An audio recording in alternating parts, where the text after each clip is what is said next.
नमस्कार दोस्तों, स्वागत है नॉलेज यूनिवर्स 1 में। मैं विकास हाजिर हूँ आपके सामने नदियों से संबंधित एक इम्पॉर्टेंट वीडियो लेकर दोस्तों। और इस वीडियो में हम लोग नदियों से संबंधित, भारत में बहने वाली सभी नदियों से संबंधित एक एक क्वेश्चन को बहुत अच्छे से कवर करेंगे। और मेरी गारंटी है कि आने वाले एग्जाम्स में इनसे कोई भी क्वेश्चन बाहर नहीं जाएगा। बहुत ही इंपॉर्टेंट क्वेश्चन है सभी। वैसे मैं नदियों पर एक वीडियो ट्यूटोरियल बना चुका हूँ, अगर आप उसको पूरा अच्छे से देख लेते हैं तो इन क्वेश्चन को आप बहुत आराम से कर लेंगे, तो जिसका लिंक मैं डिस्क्रिप्शन में दे दूंगा। तो चलिए शुरू करते हैं आज का वीडियो बिना किसी देरी के साथ। दोस्तों, पहला क्वेश्चन आपके सामने है कि भारत में प्रवाहित होने वाली सबसे बड़ी नदी कौन सी है। ऑप्शन ए है महानदी, बी है गंगा, सी है ब्रह्मपुत्र और डी है नर्मदा। तो दोस्तों, इसका ऑप्शन नंबर आपका बी सही होगा, गंगा। देखिए, गंगा भारत में बहने वाली सबसे लंबी नदी है दोस्तों। आप लोग कंफ्यूज नहीं होंगे। देखिए, ब्रह्मपुत्र वैसे लंबाई में ज़्यादा है, 2900 किलोमीटर है, लेकिन दोस्तों ब्रह्मपुत्र का आधा हिस्सा तिब्बत में बहता है और केवल बहुत ही कम मात्र, मतलब समझिए 915 के आसपास अपने भारत में बहता है दोस्तों। तो इसलिए गंगा अपने भारत की सबसे लंबी नदी है, ठीक है। और कभी कभी कंफ्यूज भी कर देते हैं कि क्वेश्चन को ऐसे पूछ देते हैं कि प्रायद्वीपीय भारत में प्रवाहित होने वाली, तो जहाँ प्रायद्वीपीय शब्द लग जाता है दोस्तों तो उसे हम लोग दक्षिण का भारत की बात करते हैं। तो वहाँ पे फिर आपकी ये गंगा नहीं होगी, वहाँ पर आपकी गोदावरी हो जाएगी, ठीक है। तो याद रखना है, दक्षिण या प्रायद्वीपीय भारत ना लगा हो, केवल अगर भारत में प्रवाहित होने वाली पूछते हैं हम लोग तो वह आपकी गंगा है। और गंगा की अगर लंबाई की बात करें तो 2525 किलोमीटर इसकी लंबाई है दोस्तों। उत्तराखंड के काशी गोमुख के पास गंगोत्री से यह निकलती है भागीरथी धारा, और फिर आगे आके देवप्रयाग में अलकनंदा के साथ मिलकर गंगा का निर्माण होता है। चलिए बढ़ते हैं नेक्स्ट क्वेश्चन की तरफ। गंगा नदी को बांग्लादेश में किस नाम से जाना जाता है। यह बहुत इंपॉर्टेंट क्वेश्चन है दोस्तों, कई बार पूछा गया है। तो आपको मैं बता दूं कि जब गंगा नदी हमारी बहती हुई उत्तर प्रदेश, बिहार, थोड़ा झारखंड के रास्ते से होते पश्चिम बंगाल में प्रवेश करती है और उसके बाद बांग्लादेश में अंदर जाती है पश्चिम बंगाल से होते हुए, तो दोस्तों इसका नाम बदल जाता है वहाँ पे। तो इसका नाम क्या हो जाता है, तो इसका नाम पद्मा हो जाता है। आप लोग याद रखेंगे, ऑप्शन नंबर डी है, ठीक है। जमुना, मेघना, सांगपो, पद्मा, ये 4 ऑप्शन दिए हैं, जिसमें जमुना ब्रह्मपुत्र का नाम होता है दोस्तों। मेघना हो जाता है जब गंगा ब्रह्मपुत्र के साथ मिलकर एक संयुक्त धारा के रूप में आगे चलती है। सी जो सांगपो दिए, ये तिब्बत में ब्रह्मपुत्र को कहते हैं, तो इसका डी सही होगा, पद्मा। याद रखना है, बांग्लादेश में गंगा नदी को हम लोग पद्मा के नाम से जानते हैं। चलिए क्वेश्चन नंबर 3 देखते हैं हम लोग। निम्न से किस नदी को विनाशक नदी के नाम से जाना जाता है दोस्तों। देखिए, विनाशक का मतलब जो किसी राज्य में एक विनाश कर दे, बाढ़ कर दे, यहाँ पे आपदा के जो कहते हैं आपदा मतलब उत्पन्न कर दे, तो ऐसी कौन सी नदी है दोस्तों। तो इसका ऑप्शन ए है कोसी, बी है दामोदर, सी है ब्राह्मणी और डी है गंगा। तो दोस्तों इसका ऑप्शन नंबर आपका ए सही होगा, कोसी। कोसी नदी को हम लोग विनाशक नदी कहते हैं दोस्तों। इसका कारण है कि इसे बिहार का शोक भी कहते हैं हम लोग, ठीक है। इसमें जो ऑप्शन नंबर बी दिया है, इसे दामोदर को हम लोग बंगाल का शोक कहते हैं दोस्तों, और ब्राह्मणी को उड़ीसा का शोक कहते हैं। तो कोसी नदी को विनाशक नदी कहते हैं दोस्तों। और यह नदी अपना रास्ता या मार्ग परिवर्तन करने से भी पहचानी जाती है। यानी अगर क्वेश्चन ऐसे पूछ देते हैं कि वह कौन सी नदी है जो अपना रास्ता बदलती रहती है, तो वह आपकी कोसी नदी है और इसे बिहार का शोक भी कहते हैं, ठीक। चलिए बढ़ते हैं अपना नेक्स्ट क्वेश्चन की तरफ। गंगा और ब्रह्मपुत्र की मिश्रित जलधारा को किस नाम से जाना जाता है। दोस्तों मैंने अभी आपको बताया कि जब गंगा बांग्लादेश में अंदर जाती है, ठीक है, मैं इसका एक थोड़ा सा आपको डायग्राम बना के दिखा रहा हूँ कि ये मानिए गंगा ऐसी बहती हुई आई और ऊपर से आती है आपकी ब्रह्मपुत्र। तो जब ये मिलके आगे बढ़ती हैं तो यहाँ पे जो संयुक्त धारा हो जाती है, इसे हम लोग कहते हैं मेघना, ठीक है। याद रखना है आपको, पद्मा और जमुना मिलकर मेघना बनाती हैं दोस्तों। तो इसका ऑप्शन नंबर बी सही होगा, गंगा और ब्रह्मपुत्र की जो मिश्रित जलधारा होती है उसे हम लोग मेघना के नाम से जानते हैं। चलिए आगे बढ़ते हैं, नेक्स्ट क्वेश्चन देखेंगे दोस्तों। क्वेश्चन से पहले मैं आपको बता दूं कि वीडियो को आप लोग, जिन भाइयों ने जो नए हैं, अगर आपने सब्सक्राइब ना किया वो चैनल को सब्सक्राइब कर लें और शेयर भी करते रहें, क्योंकि मैं ऐसे इंपॉर्टेंट वीडियो लाता रहता हूं। तो चलिए क्वेश्चन नंबर 5 को पढ़ूंगा। निम्न में से किस नदी को दक्षिण भारत की गंगा के नाम जानते हैं। वेरी इंपॉर्टेंट क्वेश्चन और आने के चांस होते हैं दोस्तों इसके। ऑप्शन दिया है महानदी, बी है कावेरी, सी है कृष्णा, डी है गोदावरी। देखिए यहाँ पे ये चारों नदी आपकी दक्षिण भारत में बहती हैं, तो इसमें दक्षिण भारत की गंगा के नाम से किसे कहते हैं। तो दोस्तों इसका ऑप्शन नंबर बी सही होगा, कावेरी नदी, ठीक है। अब हमारे कुछ मित्र कंफ्यूज हो जाएंगे। देखिए जो इसकी गोदावरी नदी है ना, हम लोग डी की अगर बात करें दोस्तों, गोदावरी नदी बहुत ही पवित्र मानी जाती है। जैसे अपने उत्तर भारत में गंगा होती है, ऐसे दक्षिण में गोदावरी होती है, तो इसको दक्षिण गंगा कहते हैं, ठीक है, ना कि दक्षिण भारत की गंगा। तो याद रखना, अगर दक्षिण गंगा पूछा जाए या बृहद गंगा पूछा जाए तो वह हमारी गोदावरी नदी होती है। लेकिन अगर हम कहेंगे दक्षिण भारत की गंगा किसे कहेंगे, तो अगर जहाँ भारत शब्द लगा होगा तो वह कावेरी नदी होती है। ठीक, आगे बढ़ेंगे, नेक्स्ट क्वेश्चन देखेंगे अपना 6वां। भारत की लवण नदी के नाम से किस नदी को जाना जाता है? ऑप्शन आपके सामने दिया है, ए सोन, बी लूनी, सी जमुना और डी ताप्ती। तो दोस्तों इसका ऑप्शन नंबर आपका बी सही होगा, लूनी नदी। लूनी नदी आपकी अरावली की पहाड़ियों से निकलती है दोस्तों, और राजस्थान गुजरात के होते हुए गुजरात के कच्छ में रण में गायब हो जाती है दोस्तों। और ये एक प्रकार की अपवाद नदी भी है दोस्तों। जान लीजिए इसका क्या है कि यह ना तो किसी सागर में मिलती है और ना ही किसी बड़ी नदी में मिलती है, ये ज़मीन के अंदर ही गायब हो जाती है, इसलिए इसे भूमि बंधित नदी भी हम लोग कहते हैं दोस्तों। तो याद रखना है आपको, और इसे लवण नदी के नाम से भी हम लोग जानते हैं, लूनी नदी को। नेक्स्ट क्वेश्चन आगे देखेंगे, निम्न में से कौन सी नदी डेल्टा नहीं बनाती है? अर्थात डेल्टा का मतलब जो एक साथ मैदानी भाग इकट्ठा कर देती है, रेत और मिट्टी को बहा के नदियाँ, जैसे गंगा नदी सुंदरबन डेल्टा बनाती है, आप लोग जानते हो ना, पद्मा और वही मेघना के साथ मिलकर। तो दोस्तों इसका ऑप्शन नंबर आपका बी सही होगा, ताप्ती नदी, क्योंकि ये एस्चुरी का निर्माण करती है, ना कि डेल्टा बनाती है। ठीक है, अभी एस्चुरी वर्ड क्या होता है मैं आपको आगे समझाऊंगा, नेक्स्ट क्वेश्चन में आने वाला है। तो आपको याद रखना कि वैसे तो नर्मदा भी है जो डेल्टा का निर्माण नहीं करती है, फिर भी आप लोग याद कर रहे हैं क्योंकि ये रिफ्ट वैलियों से बहती हुई आती है, विभ्रंश घाटियों से, तो वहाँ पे डेल्टा का निर्माण नहीं करती है। चलिए नेक्स्ट क्वेश्चन देखेंगे हम लोग, निम्न में से कौन सी नदी एस्चुरी वर्ड, जो अभी मैंने कहा ना एस्चुरी का निर्माण। देखिए दोस्तों क्या होता है, इसको अच्छे से समझेंगे कि सपोज करिए ये हमारा दक्षिणी भारत है नीचे, और नर्मदा और ताप्ती यहाँ गुजरात से आके गिरती हैं। ठीक है, तो ये जो एरिया होता है यहाँ पर, मैंने जो डार्क सर्कल किया है, यहाँ पर समुद्र का खारा पानी भी होता है दोस्तों, और ये नर्मदा अपने साथ मीठा पानी लाती है, तो जो मीठा पानी और प्लस खारा पानी यहाँ पे इकट्ठा हो जाता है दोस्तों, इसे कहते हैं हम लोग एस्चुरी। ठीक है, जहाँ दोनों पानी का बंद सा हो जाता है। तो इसमें कौन सी नदी एस्चुरी का निर्माण नहीं करती, ये पूछा है। देखिए नर्मदा भी गिरती है जाके, ताप्ती भी गिरती है और मांडवी भी करती है, तो यहाँ का ऑप्शन नंबर आपका डी सही होगा, महानदी एस्चुरी का निर्माण नहीं करती है। और अगर ये पूछते हैं एस्चुरी का निर्माण करती है तो नर्मदा, ताप्ती और मांडवी, एक मांडवी गोवा की नदी है दोस्तों, ऊपर बहती हुई गिरती है जाके, तो ये भी एस्चुरी का निर्माण करती है। चलिए नेक्स्ट क्वेश्चन देखेंगे हम लोग, क्षिप्रा नदी किसकी सहायक नदी है? तो इसका ऑप्शन ए है गोदावरी, बी चंबल, सी कृष्णा, डी गंगा। तो दोस्तों जो क्षिप्रा नदी है हमारी चंबल नदी की सहायक है। किसकी है? चंबल। और चंबल के बारे में बता दूं मैं कि चंबल आपकी मऊ, इंदौर, एमपी, मध्य प्रदेश से निकलती है दोस्तों, और उत्तर प्रदेश के प्रयागराज जिले में, जिसका पहला नाम इलाहाबाद था ना, तो प्रयागराज में जाकर ये यमुना से मिल जाती है। तो चंबल सहायक है यमुना नदी की, और क्षिप्रा नदी सहायक है चंबल की। और दोस्तों क्षिप्रा नदी वह नदी है जिसके किनारे उज्जैन बसा हुआ है, आप लोगों को याद रखना है। ठीक है, कभी कभी क्वेश्चन भी पूछ देते हैं। चलिए देखते हैं नेक्स्ट क्वेश्चन। 10वां क्वेश्चन है दोस्तों कि निम्न में से कौन सी नदी अमरकंटक से निकलती है? अमरकंटक दोस्तों एक पर्वतीय क्षेत्र है मध्य प्रदेश और छत्तीसगढ़ के मध्य में, पहले मध्य प्रदेश में आता था। तो ये पूछा है कि कौन सी नदी अमरकंटक से निकलती है। ऑप्शन दिया है नर्मदा, सोन, जोहिला और डी है ये सभी।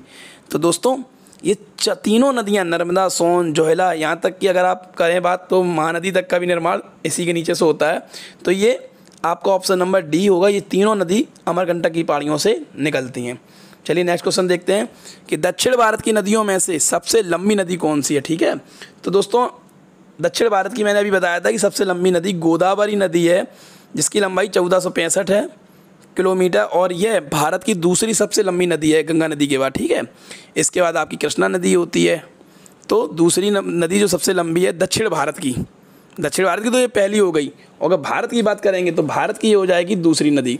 तो गोदावरी नदी दक्षिण भारत की नदियों में से सबसे लंबी नदी है। और कभी कभी पूछ देते हैं गोदावरी का उद्गम कहाँ से होता है, तो ये नासिक के त्र्यंबकम से निकलती है गोदावरी। ठीक है, और आगे बहती हुई जाके आंध्रा से होकर नीचे गिरती है जाके बंगाल की खाड़ी में। चलिए नेक्स्ट क्वेश्चन देखते हैं, बैनगंगा और पैनगंगा किसकी सहायक नदियाँ हैं?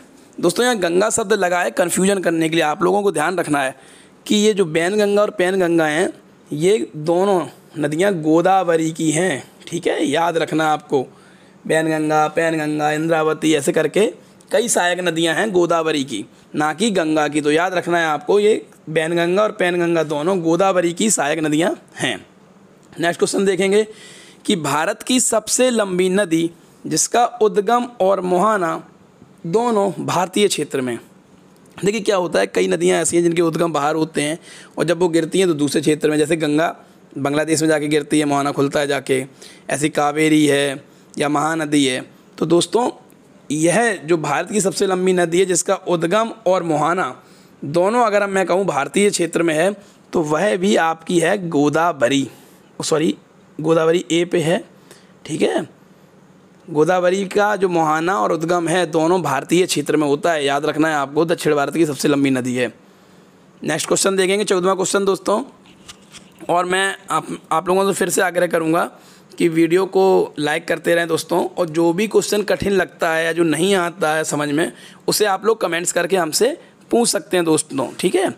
कावेरी जल विवाद किन दो राज्यों के मध्य में है? पहले तो दोस्तों हम लोग समझेंगे कावेरी नदी कहाँ से निकलती है। तो दोस्तों कुर्द की पहाड़ी कर्नाटक से, ब्रह्मागिरी की पहाड़ियों से कावेरी निकलती है अपनी नदी, और यह नदी दो राज्यों कर्नाटक से निकली ना और तमिलनाडु में गिरी। तो सीधा आपको याद रखना है कर्नाटक और तमिलनाडु के मध्य में इसका विवाद रहता है, ठीक है, इसके जल को लेके। आप कैसे समझना आपको याद, कर्नाटक से उत्पन्न होती है, तमिलनाडु में गिरती है जाके नीचे, ठीक है। तो कर्नाटक और तमिलनाडु में कावेरी जल विवाद रहता है। आगे बढ़ेंगे, 15वां क्वेश्चन है कि विश्व का सबसे बड़ा डेल्टा निर्मित होता है। तो मैंने बताया था कि जब बांग्लादेश में पहुंच के पद्मा और जमुना अर्थात गंगा और ब्रह्मपुत्र मिलती हैं दोस्तों, तो वह विश्व के सबसे बड़े डेल्टा यानी कि सुंदरवन डेल्टा। अच्छा, सुंदरवन क्यों कहते हैं? क्योंकि वहाँ मैंग्रोव वन होते हैं जो सुंदरी के वृक्ष बहुत पाए जाते हैं, ठीक है। तो सुंदरवन डेल्टा विश्व का सबसे बड़ा डेल्टा है जो गंगा एवं ब्रह्मपुत्र नदियों के निर्माण से बनता है, ठीक है, उनकी मिट्टी लागने से। तो इसका ऑप्शन नंबर ए सही होगा, गंगा एवं ब्रह्मपुत्र। नेक्स्ट क्वेश्चन देखेंगे, भारत और नेपाल के बीच में कौन सी नदी सीमा बनाती है? इसका ऑप्शन ए है सरयू, बी पिंडर, सी काली और डी रामगंगा। तो दोस्तों इसे शारदा नदी भी पहले जानते थे हम लोग, इसका ऑप्शन नंबर सी होगा काली नदी, ठीक है, शारदा नदी के नाम से भी जानते हैं। तो ऑप्शन सी काली नदी है जो भारत और नेपाल के मध्य में सीमा बनाती है। नेक्स्ट वीडियो देखेंगे हम लोग, सिंधु जल समझौता कब हुआ था? आप लोगों को अच्छे से याद रखना है दोस्तों, और अगर ऑब्जेक्टिव आपको नहीं अच्छे से समझ में आ रहे हैं तो आप इसका मेरा ट्यूटोरियल भारत की नदियाँ देख सकते हैं, मैंने बहुत अच्छे से उसको समझाया बाकायदा मानचित्र बना के भारत के नक्शे पे, ठीक है। तो 17वां क्वेश्चन है कि सिंधु जल समझौता कब हुआ था दोस्तों? तो इसका ऑप्शन नंबर बी सही है दोस्तों, सन 1960 में तत्कालीन प्रधानमंत्री जवाहरलाल नेहरू ने भारत और पाकिस्तान के मध्य एक समझौते में साइन किया था, जिसमें यह तथ्य था कि आपकी ऊपर की 3 नदियां यानी कि सिंधु, झेलम और चिनाब, इनका 80% पानी पाकिस्तान यूज करेगा और 20% करेगा भारत। उसके बाद नीचे की रावी, व्यास और सतलज, इनका 80% भारत यूज करेगा, 20% पाकिस्तान। तो यह है सिंधु जल समझौता, ठीक है, याद रखना 1960 में हुआ था। आगे बढ़ेंगे दोस्तों, 18वां पढ़ेंगे क्वेश्चन कि कौन सी नदी रिफ्ट वैली या भ्रंश घाटी से होकर बहती है? तो मैंने अभी बताया था क्या कि जैसे नर्मदा नदी बहती है मध्य प्रदेश से दोस्तों, ठीक। अब क्या होता है दोस्तों कि इसके ऊपर तो होते हैं विंध्याचल पर्वत, ठीक है, और नीचे सतपुरा की पहाड़ियाँ। तो ये बीच से हो गई, घाटियों से होकर बहती है नर्मदा नदी। तो दोस्तों नर्मदा नदी क्या है, आपको याद रखना है कि यह भ्रंश घाटी या रिफ्ट वैली से होके बहती है। ये क्वेश्चन बहुत पूछा जाता है। तो कौन सी नदी है? वह है आपकी नर्मदा नदी। और ताप्ती भी है, याद रखना, अगर इसे कभी नर्मदा ना दिया जाए ऑप्शन में तो वहाँ पर ताप्ती नदी भी हो जाएगी, रिफ्ट वैली से बहकर बहती है। चलिए देखते हैं नेक्स्ट क्वेश्चन कि विश्व का सबसे बड़ा नदी द्वीप। देखिए विश्व का जो सबसे बड़ा नदी द्वीप है, आइलैंड है जो, वह है माजुली। और माजुली कहाँ है? भारत में स्थित है दोस्तों। तो किस नदी पर है तो ये समझना है आपको। तो मैं बता दूं जो माजुली द्वीप है दोस्तों हमारे नॉर्थ ईस्ट असम में है। कहाँ है? असम में। और असम में कौन सी नदी बहती है? आपको सबको पता है कि जब अरुणाचल प्रदेश से ब्रह्मपुत्र या जो सांगपो नदी अंदर घुसती है दोस्तों, तो वहाँ इसका नाम होता है दिहांग। क्या नाम होता है? दिहांग। लेकिन असम राज्य में आगे इसका नाम हो जाता है ब्रह्मपुत्र। तो ब्रह्मपुत्र नदी विश्व का जो सबसे बड़ी माजुली नदी है, यह ब्रह्मपुत्र नदी पर बना है। माजुली जो द्वीप है, नदी द्वीप कहाँ पर है? ब्रह्मपुत्र नदी पर। चलिए बढ़ते हैं, नेक्स्ट क्वेश्चन देखेंगे हम लोग कि निम्न में से कौन सी दो नदियाँ पश्चिम की तरफ बहती हैं? ये क्वेश्चन बहुत अच्छा है दोस्तों। देखिए भारत की जो सभी नदियाँ हैं प्रायः पूर्व की तरफ बहती हुई जाके बंगाल खाड़ी में गिरती हैं दोस्तों, लेकिन जो हमारी नर्मदा और ताप्ती हैं दोस्तों, ये दोनों नदियाँ पश्चिम की ओर बहती हुई अरब सागर में गिरती हैं गुजरात के नीचे। तो ये आपको याद रखना कि नर्मदा और ताप्ती ऐसी नदियाँ हैं भारत की जो पश्चिम की ओर बहती हैं। नेक्स्ट क्वेश्चन देखेंगे हम लोग कि भारत का सबसे लंबा हीराकुंड बांध किस नदी पर बना है? ठीक है, तो इसका ऑप्शन नंबर ए है महानदी, बी है गोदावरी, सी है सतलज। तो दोस्तों जो हीराकुंड बांध है वह हमारा ऑप्शन नंबर ए महानदी पर बना हुआ है, और जो कहाँ पर है? उड़ीसा में। ठीक है, तो आपको याद रखना है हीराकुंड बांध महानदी पर बना है। जैसे ऑप्शन नंबर सी दिया है सतलज, यहाँ पे कौन सा बना है? नेक्स्ट क्वेश्चन देखते हैं कौन सा बना है। आ गया देखिए कि विश्व का प्रसिद्ध भाखड़ा नागल बांध किस नदी पर बना है? तो दोस्तों विश्व का प्रसिद्ध भाखड़ा नागल बांध या भारत का दूसरा सबसे ऊंचा नागल बांध जो है भाखड़ा बांध, यह कहाँ पर है? हिमाचल राज्य में है दोस्तों, हिमाचल प्रदेश में। और यह आपका किस पे बना है? सतलज नदी पे बना है। याद रखना है भाखड़ा नागल बांध। ठीक है, किस पे बना है? सतलज नदी पे। चलिए नेक्स्ट क्वेश्चन देखते हैं। भारत का सबसे ऊंचा बांध टिहरी बांध, देखिए याद रखना है सबसे ऊंचा बांध कौन सा भारत का? टिहरी बांध, और इसकी लंबाई कितनी है? 260 मीटर। किस नदी पर बना हुआ है दोस्तों? तो पहले तो हम ये जानेंगे कि जो टिहरी बांध है दोस्तों हमारा, वह उत्तराखंड के टिहरी जो क्षेत्र है टिहरी गढ़वाल वहाँ पर है, और यह आपकी भागीरथी नदी पे बना है। अच्छा इसमें क्या है ना, ये भीलांगना नदी और मिलती है, संगम पे बना है, लेकिन भीलांगना नदी ज़्यादातर दिखाई नहीं देती है, तो हम लोग इसे भागीरथी पर ही कहते हैं। तो याद रखना ये कहाँ पर है? उत्तराखंड में भागीरथी नदी पर टिहरी बांध बना हुआ है। चलिए देखते हैं नेक्स्ट क्वेश्चन। गोविंद वल्लभ पंत सागर किस नदी पर बना हुआ है? दोस्तों गोविंद वल्लभ पंत सागर को हम लोग रिहंद बांध परियोजना के नाम से भी जानते हैं, तो इसका ऑप्शन नंबर बी होगा सही। यह रिहंद नदी पर बना है और जो उत्तर प्रदेश में है। ठीक है, याद रखना है आपको। चलिए नेक्स्ट बढ़ते हैं। सूरत किस नदी के किनारे बसा हुआ है? यह क्वेश्चन भी बहुत आता है दोस्तों, आप लोगों को याद रखना है कि सूरत हमारा ताप्ती नदी के किनारे बसा है। कहाँ बसा है? ताप्ती नदी किनारे। वहाँ पर नर्मदा ताप्ती बहती है। देखिए गंगा तो जाती नहीं है गुजरात की तरफ, चंबल भी नहीं है, थोड़ी बहुत है चंबल का एरिया, नर्मदा है और ताप्ती है। तो ताप्ती के किनारे सूरज बसा हुआ है। ठीक है, सूरत। नेक्स्ट क्वेश्चन देखेंगे कि कौन सी नदी तिब्बत में नेपाल चीन सीमा में मिलती है और हाजीपुर बिहार के पास गंगा में शामिल हो जाती है? तो फ्रेंड्स इसका ऑप्शन नंबर आपका सी सही होगा, गंडक नदी। यह नेपाल चीन सीमा से मिलती हुई हाजीपुर बिहार के पास गंगा में आकर गंगा मिल जाती है, और यह गंगा की सहायक नदी है। ठीक है, माया नदी तो होगी नहीं, दक्षिण में कोसी बिहार में आती है, और गोमती क्या है आपकी? लखनऊ में निकलती है। तो इसका ऑप्शन नंबर सी सही होगा, गंडक। नेक्स्ट क्वेश्चन देखेंगे कि निम्न में से कौन सा शहर गंगा के तट पर स्थित नहीं है? इसका ऑप्शन नंबर ए है कानपुर, बी है पटना, सी है दिल्ली, डी है वाराणसी। देखिए कानपुर भी गंगा किनारे है, पटना भी गंगा किनारे है, और वाराणसी भी गंगा किनारे है। तो इसका सी नंबर दिल्ली सही होगा, जो यमुना किनारे है। ठीक है, दिल्ली गंगा किनारे नहीं है। 28वां क्वेश्चन देखेंगे कि जम्मू कश्मीर की राजधानी जो पहले थी श्रीनगर किस नदी के किनारे बसा हुआ है दोस्तों? तो श्रीनगर हमारा झेलम नदी किनारे बसा है। तो इसका ऑप्शन नंबर सी सही होगा, याद रखना आपको। ठीक, देखिए निकलने का स्रोत भी पूछ देते हैं कहाँ से निकलती है। अगर तो बात करते हैं, अगर रावी नदी की बात हम लोग करें इसमें ऑप्शन ए, तो ये कहाँ से निकलती है? रोहतांग दर्रा हिमाचल प्रदेश से निकलती है। ब्यास भी वहीं से निकलती है दोस्तों।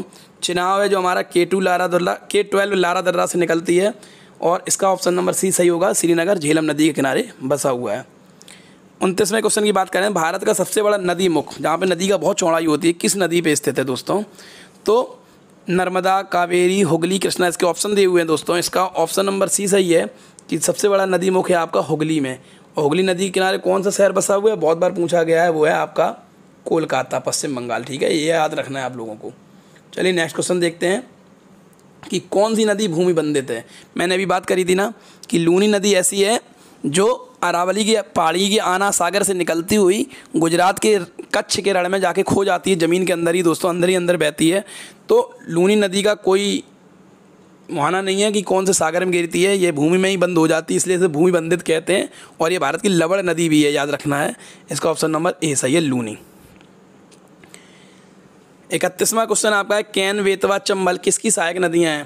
तो दोस्तों ये सभी हैं आपकी गंगा की। ठीक है, कैन हो या बेतवा हो चंबल है, आपको याद रखना है KBC वर्ड, केन, बेतवा और चंबल किसकी हैं, गंगा की सहायक नदियाँ हैं। आगे बढ़ेंगे, 32वां क्वेश्चन देखेंगे दोस्तों कि मंदाकिनी और अलकनंदा के संगम का स्थल किस नाम से जाना जाता है। ये बहुत अच्छा क्वेश्चन है दोस्तों। देखिए मैं आपको पहले बता दूं कि जहाँ मंदाकिनी और अलकनंदा मिलती हैं उस जगह को हम लोग कहते हैं दोस्तों रुद्रप्रयाग। क्या कहते हैं, रुद्रप्रयाग। ठीक है, उत्तराखंड में है, मंदाकिनी के साथ अलकनंदा मिलेंगी। देखिए अलकनंदा सबके साथ मिलती हैं, देवप्रयाग में ये भागीरथी के साथ मिलती हैं, याद रखना आप लोग। ठीक, इसका जो विष्णुप्रयाग है यहाँ पर ये ध्वनि गंगा के साथ मिलती हैं। ठीक है, धौली गंगा भी बोलते हैं उसको, आप लोग लिख लीजिए धौली गंगा या ध्वनि गंगा। और जो आपका ऑप्शन नंबर इसमें डी दिया है कर्णप्रयाग, तो यहाँ पर ये पिंडार नदी के साथ अलकनंदा मिलती हैं। तो मंदाकिनी के साथ रुद्रप्रयाग उत्तराखंड में मिलेंगी। इसका ऑप्शन नंबर आपका बी सही हो जाएगा। चलिए बढ़ते हैं, नेक्स्ट क्वेश्चन देखते हैं कि पंजाब के निर्माण में सबसे महत्वपूर्ण कौन सी नदी है। तो दोस्तों देखो महानदी, नर्मदा, चिनाब ये तो है नहीं, तो इसका सीधा सीधा ऑप्शन ए हो गया कि सिंध नदी है, उसका प्रमाण के निर्माण, पंजाब के निर्माण में सबसे महत्वपूर्ण योगदान है। चलिए 34वां क्वेश्चन देखेंगे इसका कि किस नदी को बंगाल का शोक कहते हैं। देखिए ये भी बहुत, मैंने भी बताया था आपको कि 3 नदियाँ ऐसी हैं भारत में जो आपदा लाती रहती है अपने राज्य के लिए, जिसमें कोसी बिहार के लिए शोक होता है, दामोदर बंगाल के लिए शोक होता है, ब्राह्मणी उड़ीसा के लिए शोक होता है। तो यहाँ पे बंगाल का शोक पूछा है ना, तो आपकी है दामोदर नदी।